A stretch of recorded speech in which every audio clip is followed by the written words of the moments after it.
예, 언제나처럼 신율의 뉴스 정면 승부, 오늘 하루의 정치 뉴스 여러분들께 말씀드리고 또 함께 생각해보는 뉴스 인앤아웃으로 시작할 텐데요. 오늘도 YTN의 이우영 아나운서 함께하겠습니다. 어서 오십시오.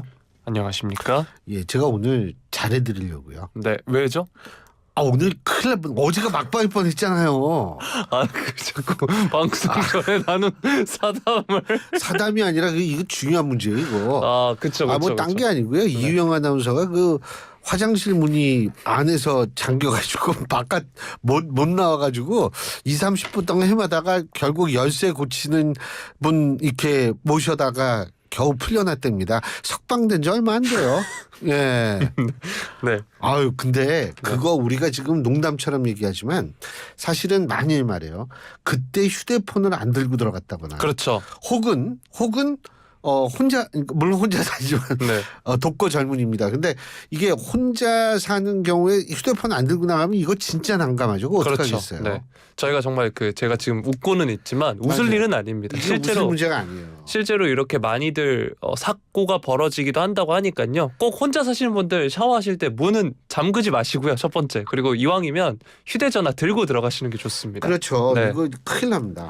예. 뭐 이게 휴대전화가 샤워할 때 들고 들어가면 휴대전화 수명에 안 좋다고 하는데 그래요? 근데 휴대전화 수명보다는 내 그렇죠. 수명이 중요하니까요. 그렇죠. 네. 아니 이거 진짜 그거 심각한 문제니까 네. 우리 청취자 여러분들 우리 이우영 아나운서를 산 이 모델로 삼으셔가지고 절대로 이 문을 좀 조심하셔야 될 겁니다. 네. 그리고 휴대폰 꼭 들고 들어가시고. 네, 그리고 휴대폰을 들고 있어야 될 이유가 하나가 더 있습니다. 근데 그게 생활방수인데 그거 뭐 그 정도 습기로 고장 안 날 텐데. 그러니까 이게 계속 누적이 되다 보니까 그런 것 같아요. 네. 그렇군요. 네. 그리고 휴대전화를 들고 있어야 되는 중요한 이유가 하나가 더 있죠. 뭐요? 02로 시작되는 전화가 오면 받아야 되니까요. 이 센스. 아니 사람이 역시 고생을 한번 해봐야지 이게 센스도 막 나오고 그래요. 이 고생을 하니까 벌써 다르잖아요. 어제하고 오늘하고. 진짜 좋았어요. 그 자세. 그렇죠. 지역번호 02로 걸려오는 전화 22일까지 꼭 받아주시면 근데 이걸 받았는데 보이스피싱이다. 그러면은요 저쪽에서 진짜 나 받았거든요. 네. 보이스피싱. 받았는데 저한테 그러는 거예요. 그 검찰에 출두하기 싫으면 뭐 어떻게 하라고 그러더라고요. 뭐 맨날 하는 얘기 있잖아요. 제 계좌가 사기에 도용이 됐다든가 그래서 제가 그랬어요. 그냥 제가 출두할게요. 그랬더니 저쪽에서 좀 당황을 하는 거예요. 그래서 그냥 제가 출두할게요. 그랬더니 진짜 출두할 겁니까? 그래서 예, 그럼요. 출두해야죠. 네. 국가기관이 오라고 그러는데 가야지. 그거 안 네. 갑니까? 여러분 너무 그거 신경 쓰지 마세요. 각 검찰이나 이런 데에서는 절대로 전화로 오라가라 하지 않습니다. 예? 그러니까 여러분 절대로 그렇게 생각하지 마시고 그리고 아무 URL이라고 그러죠. 네네네. 인터넷 주소 이런 거 안 누르시면 되는데 그리고 그것만 조심하시면 공의 받아도 뭐 상관없어요. 공의 받으셔가지고 청취율조사 전화다. 그러면 우선 여러분이 떠올리는 게 오늘 문이 잠겼다고 얘기를 한 그게 뭐지? 딱 생각하시고 맞아. 신율의 뉴스 정면 승부지 이렇게 말씀해 주시면 저희로서는 굉장히 큰 도움이 됩니다. 여러분 꼭 좀 도움 부탁드리겠습니다. 그리고 또 이우영 아나운서한테 오늘 잘해주기로 했으니까요. 여러분 이우영 아나운서의 모습을 또 이렇게 마음에 담고 싶으신 분은 유튜브 들어가셔서 YTN 라디오 구독해 주시고요.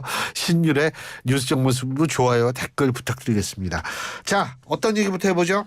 네, 소식 전해드리기 전에 행정안전부에서 오후 4시 54분 요청한 대설 도로 결빙 대비 국민행동 요령 안내부터 해드리도록 눈이 하겠습니다. 또 온대요? 네. 강원 중북부 산지에 대설특보가 발효된 가운데 강원 산지를 중심으로 강한 눈과 함께 매우 많은 눈이 쌓이겠습니다. 무거운 눈에 의해 축사 및 비닐하우스, 약한 구조물 붕괴 등 시설물 피해 유의해 주시고요. 차량이 고립될 가능성이 있겠습니다. 교통 상황 확인, 차량 이용 시 월동 장비 준비를 철저히 해주시기 바라고요. 또 최근 눈이 쌓인 지역은 낮 동안 녹은 눈이 밤사이 영하의 기온으로 떨어지면서 다시 얼고 비가 내린 곳에서도 지면 온도가 낮은 지역은 비가 얼어서 빙판길, 도로 살얼음으로 크고 작은 교통사고, 빙판길 넘어짐 사고 등이 다수 발생할 수 있습니다. 차량 운행 시 최고 속도의 100분의 20에서 100분의 50을 줄인 속도로 감속 운행 및 안전거리를 확보하시고요. 제설제 살포, 주머니에 손 넣고 걷지 않는 등 교통안전과 보행자 안전에 각별히 주의하시기 바랍니다. 이상 행정안전부에서 알려드렸습니다. 갑자기 생각난 건데 저는 매 겨울 되면은 신발을 새로 사요. 인터넷에 35,000원짜리. 네. 근데 밑에 상공가 달려 있거든요. 네. 안 미끄러져요. 그래서 이게 좀 오래되면 이게 또 그게 벗겨지거든요. 매년 하나씩 사는데 35,000원짜리. 여러분도 한번 생각해 보시면 됩니다. 제 거는요? 젊은 사람 좀 넘어져도 돼요. 내 나이에 넘어지면 진짜 이게 고관절. 네. 아유 무섭죠. 근데 우리 그 얘기해야지 이제 오늘. 그리고 이 눈길 사고 관련해서 하나만 더 안내해드리면 요즘 그 눈 쌓이고 나서 그 안 치우시고 그냥 운행하다가 보면 그 쌓인 눈이 그대로 얼어서 떨어지는 경우가 있다고 하더라고요. 그게 또 사고로 이어지니까 꼭 운전하시기 전에 운행 전에 눈 치우시고 운전하시라는 점까지 당부드리겠습니다. 저한테 말씀하시는 것 같습니다. 제가 그래요. 네. 알겠습니다. 알겠습니다. 자, 첫 번째 소식 다뤄보도록 하겠습니다. 네. 갤럽 여론조사 한번 살펴볼 텐데요. 한국갤럽이 지난 16일부터 18일 전국 만 18세 이상 1,002명을 대상으로 조사를 했습니다. 윤 대통령 직무수행 긍정평가 응답이 32%가 나왔고요. 긍정평가 이유로는 외교가 27%로 가장 높았습니다. 부정평가는 58%, 부정평가 이유로는 경제, 민생, 물가가 18%로 가장 높은 퍼센티지를 차지했습니다. 지역별로 한번 살펴보면 대구, 경북에서만 긍정평가가 부정평가를 앞섰고요. 서울, 인천, 경기 등 나머지 지역에서는 부정평가가 50%를 넘어서서 긍정평가보다 많았습니다. 연령별로는 60대, 70대 이상에서 긍정평가가 많았지만 나머지 연령대에서는 부정평가가 더 많았습니다. 정당 지지도도 살펴보면 국민의힘은 36% 직전조사와 동일했고요. 더불어민주당은 1%포인트 내린 33%로 조사가 됐습니다. 지지하는 정당이 없는 무당층이 26%로 지난 조사 대비해서 1%포인트 상승한 수치를 나타냈습니다. 그리고 부동산 전망과 관련해서 향후 1년간 집값이 오를 것이다 라고 한 응답이 21%, 내릴 것이라는 응답은 45%를 나타냈습니다. 불변 응답도 27%였고요. 그 다음으로 설명해 드릴게 본인 소유의 집이 있어야 한다. 이 응답이 74%가 나왔고 그럴 필요 없다는 24%인데 이 응답이 2014년 7월 조사 때는 54%였고 2017년 1월 때는 63, 2019년 3월 72, 2022년 3월 79%로 올랐습니다. 2022년 11월 조사에서 75%로 내린 뒤에 이번 조사에서 더 내려간 수치인 거고요. 향후 1년간 한국 경기 전망에 대해선 55%가 나빠질 것이라고 봤고 살림살이 전망에 대해선 나빠질 것이라는 응답이 29%를 나타냈습니다. 이번 조사의 표본 오차 95% 신뢰 수준에서 플러스 마이너스 3.1%포인트고요. 무선전화 가상번호 인터뷰로 진행이 됐고 응답률 13.8%였습니다. 자세한 내용은 중앙선거 여론조사심의위원회 홈페이지를 참조하시면 되겠습니다. 이번에 보면 긍정평가 이유, 대통령 긍정평가 이유에서 외교가 여전히 가장 높은 퍼센티지를 차지하고 있는데요. 최근 들어서 사실 생각해보면 외교 관련 이슈가 딱히 없었던 것 같기도 합니다만 여전히 가장 높은 퍼센티지를 차지하고 있습니다. 관련해서 여론조사 총평 부탁드립니다. 그게요. 일종의 관성적이에요. 제가 문재인 정권 때는 항상 긍정평가 1위가 뭔지 아세요? 코로나 대처 잘해서. 근데 막 코로나가 막 확산 일로 있는데도 코로나 대처 잘해서 이거거든요. 그러니까 한번 그냥 그렇게 인상에 박히면 자동적으로 그냥 그쪽을 계속 대답한다 이렇게 보시면 되기 때문에 거기에 큰 의미를 둘 필요는 없고요. 두 번째, 제가 이 박스권이다 이런 얘기를 하는데 저는 뭐를 눈여겨보냐면 무당층의 수치입니다. 근데 무당층의 수치가 예를 들자면은 과거 그러니까 2023년 7월 셋째 주부터 보면 일단 32% 막 31% 이랬어요. 예? 그런데 지금 이번 조사에선 무당층이 26%로 나왔거든요. 26에서 24에서 왔다 갔다 해요. 지금 30% 넘는 경우가 없어요. 이거는 뭐냐면 첫째, 우리 정치판이 얼만큼 양분화가 되어 있는지를 볼 수가 있습니다. 왜? 이 무당층이라고 하는 분들이 정치 환경에 영향을 많이 받거든요. 이 얘기는 결국 뭐냐면 이 양분화된 정치 환경 여기에서 그 영향을 받아가지고 선거가 가까워 올수록 둘 중에 하나를 선택할 가능성이 높아진다는 걸 의미합니다. 앞으로 무당층이 더 줄 가능성이 굉장히 높다라는 거죠. 그런 측면 제가 좀 눈여겨봤고요. 그래서 사실 이게 제3지대 신당 문제 이런 것들과 관련해서는 사실 그다지 이 신당들의 입장에서 볼 때는 좋은 수치는 아니다. 이렇게 평가할 수 있을 것 같아서 말씀드린 거고요. 제가 또 눈여겨본 거 본인 소유 집이 있어야 한다. 우리 이우영 아나운서는 어때요? 네. 있어야 되죠. 그죠? 네, 있어야죠. 그렇죠. 있고 싶죠. 그리고 물론 이 화장실 목욕탕 문은 반드시 이게 잘 열리게 만드는 이런 게 중요하죠. 아, 중요합니다. 예. 네. 그런데 이게 사실 74% 근데 2014년에는 54%였는데 이게 올라가다가 요번에 좀 떨어졌는데 이 수치가 뭐를 의미할까요? 이거는 미래에 대한 어떤 그러니까 미래에 대한 확신과 관련이 있어요. 미래를 불확실하다고 생각할수록 사람은 뭐냐면 일단 내 걸로 만들고 보자 이런 심리가 나오거든요. 바로 그런 심리의 발로기 때문에 이런 점은 사실은 정부 차원에서 굉장히 좀 눈여겨봐야 될 겁니다. 이게 사실 미래가 예측 가능한 사회에서는 집에 대한 소유 욕구가 이렇게 높지가 않아요. 유럽 같은 데가 대표적이죠. 그런데 우리나라는 집에 대한 소유 욕구가 굉장히 높다. 이거는 유럽 같은 사회에 비해서 우리나라가 선진국은 됐지만 이 미래에 대한 예측 가능성이 굉장히 떨어지고 있다는 걸 의미하거든요. 이런 부분에 대해서도 정부는 좀 생각을 해야 될 겁니다. 예. 네. 자, 다음 소식 살펴보도록 하겠습니다. 이준석 개혁신당 정강정책위원장 오늘 이제 언론과 인터뷰를 가졌는데요. 이낙연 전 더불어민주당 대표가 총선 불출마를 선언을 했는데 이와 관련해서 본인이라면 민주당 이재명 대표 지역구인 인천 계양을 간다라고 하면서 굉장히 상징성 있는 움직임이 될 수 있을 것이다라고 말을 했습니다.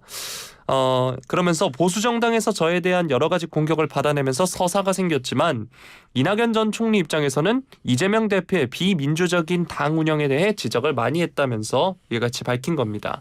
이 전 총리께서는 전국적으로 인지도가 있는 분이고 누가 봐도 이제 정치에 있어서 도전 기회가 많지 않은 상황 속에서 지금 시점에 도전하지 않으신다고 하면 저도 그렇고 많은 국민도 그렇고 좀 의아하게 생각할 것이다 라고 이야기를 하면서 도전하는 모양새가 좋다고 생각한다라고 말을 했습니다.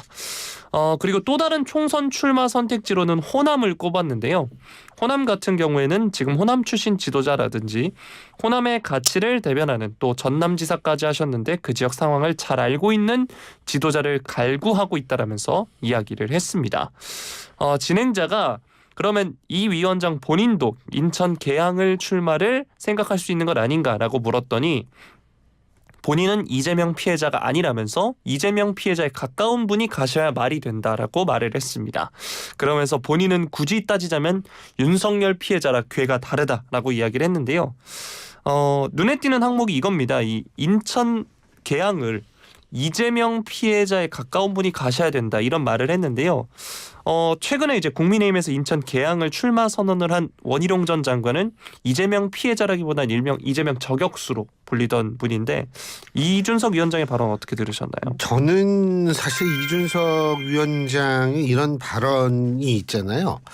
그 이낙연 전 대표와 일종의 지금 기싸움을 벌이고 있는 것은 아닌가라는 제 개인적인 생각이 좀 들거든요. 네. 우리가 이낙연 전 대표는 불출마 입장을 밝혔는데 자꾸 어디에 출마하는 게 좋을 것 같다. 호남에서도 좋다. 이런 식으로 얘기 나오는 거는 제가 볼 때에는 이게 기싸움 정도로밖에 보이지가 않아요. 그리고 일반적으로 우리가 이런 기싸움을 벌인다라는 거는 지금 신당들 중에서는 양보와 타협과 모든 것을 비우고 한다라는 그런 얘기들을 하는데 그런 측면에서도 이게 선뜻 좀 이해가 안 되는 부분이에요. 그래서 조금 전 자꾸 이런 식으로 얘기가 나오면 이게 별로 이 정치도 감정 가지고 하는 건데 그렇게 이낙연 전 대표 감정이 좋을 것 같지는 않아요. 그래서 이런 얘기가 잦으면 잦을수록 신당이 거대한 어떤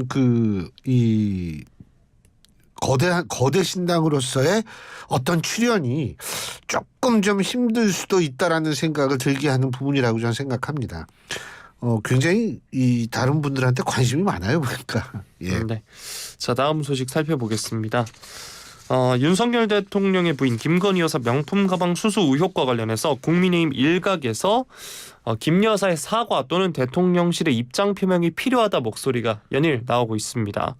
김경률 비상대책위원이 오늘 CBS 라디오에 출연을 했는데 이 문제에 대해 사과해야 한다는 생각은 여전한가라는 사회자의 질문에 대해 그렇다라고 말을 했습니다.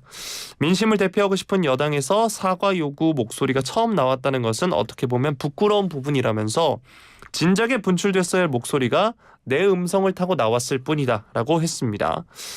국민의 마음을 돌릴 수 있을 만큼의 어떤 수단과 방법을 다해서라도 용서를 구해야 할 일 아닌가라고 이야기를 했고요.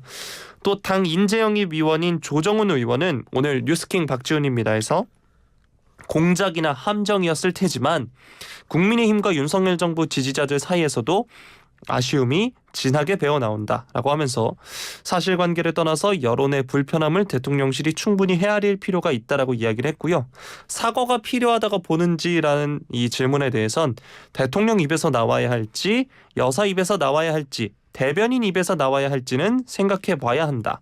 대통령과 가족들이 국민의 불편한 마음을 헤아리는 것은 정치의 기본이고 본질이다라고 답을 했습니다. 이에 대해 윤지호 국민의힘 원내대표는 이 의혹이 정치 공작이라는 점을 계속해서 강조를 했는데요. 어제 의원총회에서 본질을 잊어버리고 이야기하다 보면 정치 공작을 한 사람들의 노림수에 말려드는 것이니 본질을 정확하게 알고 응답했으면 좋겠다는 취지의 말을 했다라고 말을 했습니다. 김 비대위원이 한 언론과의 통화를 통해서 윤 원내대표를 겨냥해 수도권과 TK 출마자 인식 차이를 거론한 데 대해서는 특정 지역과 관련한 발언은 대단히 유감스럽게 생각한다면서 갈라서 지역별로 인식 차이를 이야기하는 것은 적절하지 않다라고 말을 했습니다. 김 여사 리스크 해소 없이는 수도권 선거에서 진다는 김 비대위원의 발언이 있다는 기자의 질문에 대해선 특정 한 가지 이슈가 선거 전체 승부를 결정짓는다고 보지 않는다라고 답을 했습니다. 김 여사의 명품백 의혹과 관련해서 여당 내부에서도 자성, 비판의 목소리가 터져나오고 있는 상황입니다. 이 소식 뉴스인 부탁드리겠습니다. 이 사안은요. 간단하게 얘기한다면 이 함정 취재라고 부를 수 있는 이런 어떤 취재윤리 측면에서의 문제점이 분명히 포함되어 있다는 한 측면이 있고요. 또 다른 측면은 이것이 뭐 함정 취재든 뭐든 김 여사가 어쨌든 백을 받은 거 아니에요. 예, 그게 지금 뭐 이 포장을 안 뜯긴 상태에서 그냥 대통령실 뭐 어디에 있든지 안 든 걸 떠나가지고 일반 국민은 받았다라고 생각을 하는 거거든요. 이 두 가지 측면입니다. 그런데 윤지호 원내대표 같은 경우는 첫 번째 부분을 굉장히 부각하는 거고, 그런데 일반 여론은 어떠냐 하면 김건희 여사가 백을 받았다는 사실만을 주목을 해요. 예, 그러니까 이런 논리가 성립이 되죠. 이것이 함정 취재고 취재윤리상 문제가 있는 취재 과정이었음에도 불구하고 이거를 안 받았으면 문제가 안 됐죠. 근데 받았으니까 문제가 되는 거 아니겠어요? 그런 차원에서 본다면 저는 이거는 여건이 심각하게 한번 생각해야 될 겁니다. 이거 심각하게 생각해야 되는 첫 번째 이유는 뭐냐면 이 김건희 여사가 백을 받았다는 이 문제가 얼마 전에 있었던 쌍특검 거부권과 관련이 있는 맞물리는 그런 문제라고 우리가 볼 수 있다는 거고요. 그렇기 때문에 이 쌍특검 거부 문제를 조금 잦아들기 위해서라도 이 쌍특검 거부권 행사 문제와 김건희 여사의 이 백 받은 문제를 선제적으로 분리시킬 필요가 있어요. 그래서 저는 이 부분이 중요하다고 생각하고요. 네. 또 하나는 뭐냐 하면 여론이라는 거는요, 설명을 통해서 자신의 억울함이라든지 이런 걸 호소해가지고 이게 들을 수 있는 게 아니에요. 그러니까 이건 뭐냐면 이게 설명을 통해서 자꾸 자신의 얘기를 들어달라 이런 식으로 되면 잘못하면 오히려 사안이 더 커질 수 있어요. 그렇기 때문에 그런 부분을 이렇게 본다면 제가 볼 때에는 빠른 수습이 제일 좋고, 그래서 여권 내부에서도 지금 이런 얘기가 나오는 거고요. 그리고 사실 이겁니다. 서울 수도권의 선거가 어렵다 이런 얘기를 하는데 이게 뭐 특정 지역 그걸 흔들 만한 이슈가 아니다. 그거는 이제 윤지호 원내대표의 생각이고 저는 생각이 좀 다른 게 서울 수도권에 스윙 보터들이 제일 많습니다. 스윙 보터들이 제일 많다라는 것은 뭐냐면 특정 사안 자신의 상식과 이런 거로 봤을 때 이건 좀 아니라고 생각하는 사안이 있다라고 했을 때에는 그 사안뿐만 아니라 다른 사안까지 연결지어서 누적된 이미지를 형성시킬 가능성이 높기 때문에 이거는 결코 이 선거에 저는 이롭지는 않을 거라고 봐요. 제가 어제 뭐라 그랬죠? 제가 자주 하는 말. 오늘 뭐 충격을 받았으니까 얘기 안 해도 돼요. 사람은 똑똑함으로 사는 것이 아니라 현명함으로 산다라고 제가 말씀을 드렸는데 현명한 어떤 선택이 필요할 때라는 생각이 듭니다. 네. 그 하시는 말씀이 워낙 많으셔가지고 제가 다 기억하기 좀 어렵습니다. 네. 아니 이슈는 2주에서 3주 간다 이런 것들 있잖아요. 네. 자 다음 소식 살펴보겠습니다. 사람이 네. 좀 충격을 받으면 네. 우리가 막 돌아가나 봐요. 네. 자 어제 윤석열 대통령이 전북특별자치도 출범식에 참석을 했었죠. 이 자리에서 진보당 강성희 의원이 대통령 경호처 경원들에 의해 강제로 끌려나가는 상황이 발생을 했습니다. 오늘은 이와 관련해서 퇴장 사태와 관련해서 여야의 발언들을 한번 살펴볼 텐데 더불어민주당과 진보당은 폭력 정권이다 규정을 하면서 맹공을 퍼부었고요. 국민의힘은 강 의원이 애초에 불미스러운 행동을 한 게 원인을 제공한 거다라고 이야기를 했습니다. 민주당 고민정 최고위원은 윤 대통령은 국회의원의 입을 틀어막고 끌려나가는 것을 뻔히 눈으로 보며 용인한 것이다라고 하면서 규탄한다고 이야기를 했고요. 박주민 의원은 대통령실이 운영에 나와 당시 상황과 대처 이유를 설명하라라고 말을 했습니다. 강 의원과 윤 대통령의 악수가 끝난 후에 재합이 시작된 것은 영상과 현장 민주당 의원을 통해 확인된다라고 이야기를 했는데요. 이게 어제 대통령실 관계자가 기자 질문에 대해서 강 의원이 악수했을 때 소리 지르면서 대통령의 손을 놓아주지 않았다라고 설명을 한 거에 대한 반박을 한 겁니다. 사건 당사자인 강 의원은 김어준의 뉴스공장 인터뷰를 통해서 윤 대통령은 지나갔고 나는 경호 요원들에게 계속 압박을 받는 상태에서 대통령님 국정기조를 바꾸셔야 합니다 얘기를 다시 한번 한 것이다. 그 뒤에 바로 사지를 들어라는 이야기를 들었다라고 직접 발언을 했습니다. 진보당은 오늘 기자회견을 통해서 윤 대통령의 공포 정치를 폭력으로 실행한 경호실의 난동이라면서 직접 윤 대통령에게 사과를 요구하고 경호처장을 파면하라라고 밝혔습니다. 국민의힘은 지금 경호처의 조치를 옹호하고 있는데요. 윤재욱 원내대표는 대통령이 이 출범을 축하하러 간 축제장인데 행사 성격을 감안할 때 적절하지 않은 행동이고 의도적인 행동으로밖에 볼 수 없다라고 말을 했습니다. 현장을 목격한 이용호 의원은 강 의원이 대통령과 악수하던 손을 꽉 잡고 놔주지 않은 채 연이어 소리를 질렀다라고 하면서 강제 퇴장시킨 것은 불가피한 최선의 조치였다라고 주장을 했습니다. 지금 보면 또 김부겸 전 국무총리가 MBC 라디오와 인터뷰를 가졌는데 강 의원이 예의에 어긋난 측면이 분명히 있다라고 하면서도 이런 과잉 경호가 대한민국 민주주의의 모습인가 정말 참담하다. 대통령실이 빨리 사과하고 재발 방지 약속을 하라라고 말을 했습니다. 자, 이와 관련해서 이제 여야의 설왕설래가 이어지고 있는데요. 앵커께서는 어제 그 장면 어떻게 보셨나요?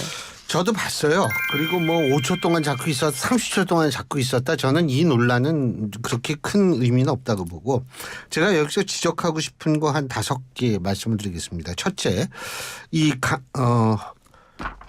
강성희 네. 의원, 이분이 국회의원이죠.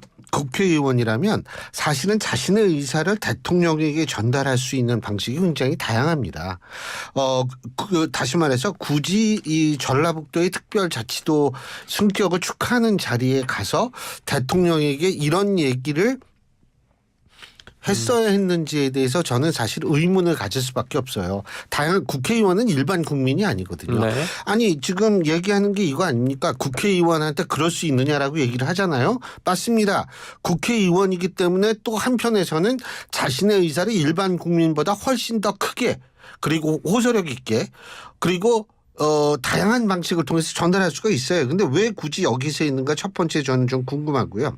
두 번째 이 강성희 의원은 본인은 인사를 했다라고 얘기를 하는데 국정 기조를 바꾸라고 얘기한 것이 글쎄요, 그게 인사인지는 전 그것도 좀 의문이라고 생각을 하고요. 그리고 세 번째로는 저는 김부겸 총리가 전 총리께서도 말씀하신 예의에 어긋난 측면은 분명히 있죠. 이것도 저는 인정을 해야 된다고 보고요. 네 번째는 뭐냐면 이재명 대표에 대한 테러가 얼마 전에 있었지 않습니까? 이런 상황에서 사실 경호실 쪽에서는 굉장히 거기에 신경을 곤두쓸 수밖에 없는 거고요. 그런 차원에 그리고 또 한 가지는 뭐냐면 대통령은 대한민국 의전서열 당연히 1위죠. 그죠? 야당 대표는 8위예요. 그러면은 아무래도 대통령에 대한 경호는 야당 대표에 대한 경호보다도 훨씬 더 셀 수밖에 없다라는 점. 이런 점을 지적할 수 있고요. 다섯 번째로 하지만 제가 볼 때에는 소리를 지른다고 입을 막고 이걸 들고 막 이렇게 사람을 들고 나가야 써야 되느냐? 전 그건 아니라고 봅니다. 다시 말해서 이 막 소리 지르고 뭐 이렇게 한다 하더라도 대통령과의 일정 간격을 유지할 수 있는 상태만을 경호원들이 몸으로 막아가지고 그것만 유지한다면 굳이 이 대통령 이거 막 입을 막으면서 이 들고 나갔어야 되느냐? 저는 이거는 좀 아니라고 보거든요. 그렇기 때문에 경호처도 이런 문제에 대해서 좀 더 합리적인 대처를 할 수 있는 그런 매뉴얼이나 이런 게 필요하다라는 생각을 갖습니다. 예, 오늘 말씀은 여기까지 듣죠. 네. 예, 오늘 고생 많이 한 우리 YTN의 이우영 아나운서와 여기 작별하겠습니다. 수고하셨습니다. 감사합니다.